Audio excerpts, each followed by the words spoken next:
ये जो रिक्लेमिंग भारत से दो बड़े हिस्से जिनको आपने जानबूझ के अनदेखा किया या अनजाने में, मैं नहीं जानता, लेकिन मेरा सवाल ये है कि क्या प्रशासनिक स्तर पर जो बदलाव हुए हैं 2014 से 2024 के बीच, उनको आपने एक तरह से उन पर ध्यान नहीं दिया है? और दूसरा, जैसे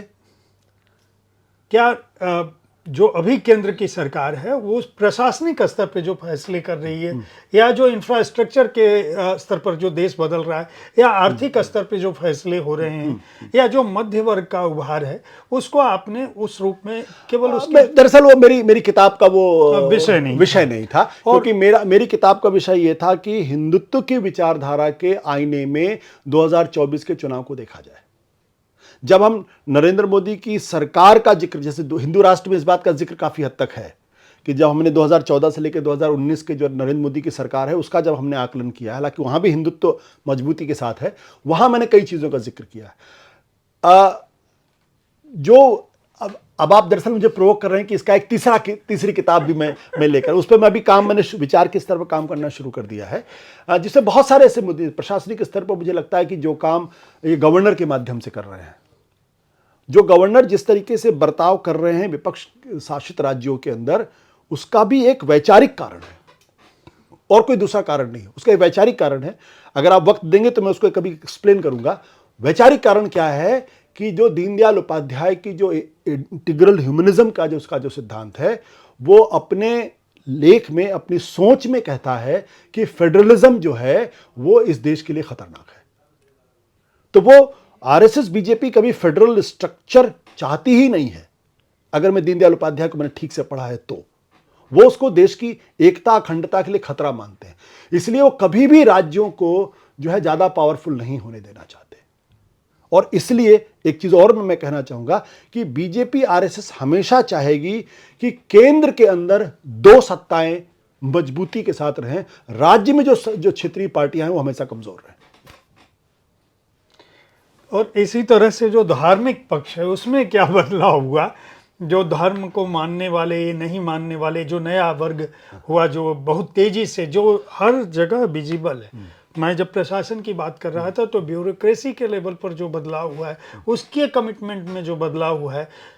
उस पूरे पहलू को मैं, ये दो पक्ष जो मुझे लगा कि रिक्लेमिंग भारत में इनका भी उल्लेख होना चाहिए। मैं चाहूँगा कि अगली किताब जो आप आइडियोलॉजी के लेवल पर आ रहे हैं उसमें प्रशासन के स्तर पर जो ब्यूरोक्रेसी है या शिक्षा के क्षेत्र में जो बदलाव हुए हैं, जो इस सरकार के आने के बाद हुए हैं, चाहे वह नई शिक्षा नीति हो चाहे दूसरा, उन पर भी उनका क्या इम्पैक्ट होना है आने वाले समय में और उसकी क्या ज़रूरत थी,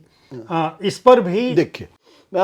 अब ये इस किताब में मैंने इस बात का जिक्र किया है जहाँ पे वो कहते हैं, आरएसएस सुनील आम्बेकर ने अपनी किताब में लिखा है रिक्लेमेशन प्रोजेक्ट। तो जो आज की तारीख में जो इतिहास में बदलाव करने की बात की जा रही है वो उसी रिक्लेमेशन प्रोजेक्ट का हिस्सा है। जो मुगल सल्तनत के ऊपर या औरंगजेब की पूरी डिबेट है वो उसी रिक्लेमेशन प्रोजेक्ट का हिस्सा है। जो नाम बदले जा रहे हैं, सड़कों के नाम, मोहल्लों के नाम, शहरों के नाम, वो भी उसी रिक्लेमेशन प्रोजेक्ट का हिस्सा है। ये खुद कहते हैं, यूनिवर्सिटीज के अंदर जो शिक्षा में जो बदलाव हो रहा है वो भी उसी रिक्लेमेशन प्रोजेक्ट का हिस्सा है। क्योंकि देखिए, जो मैंने कहा, आपने उस पर शायद इतना ध्यान नहीं दिया, सामूहिक मानस, समाज के सामूहिक मानस के पुनर्निर्माण की जो कोशिश है वो यूनिवर्सिटीज के और स्कूल कॉलेजेस के करिकुलम में बिना बदलाव किए संभव ही नहीं है।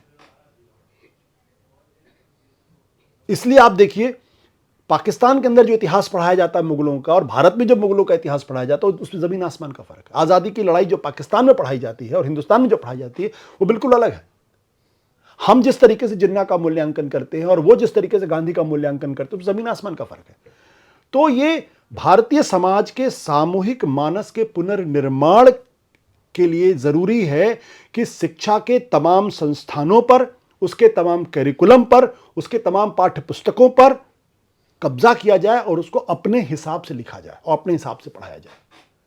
तो ये एक बहुत लंबी चौड़ी डिबेट का हिस्सा है जिस पे बहुत काम अभी होना बाकी है।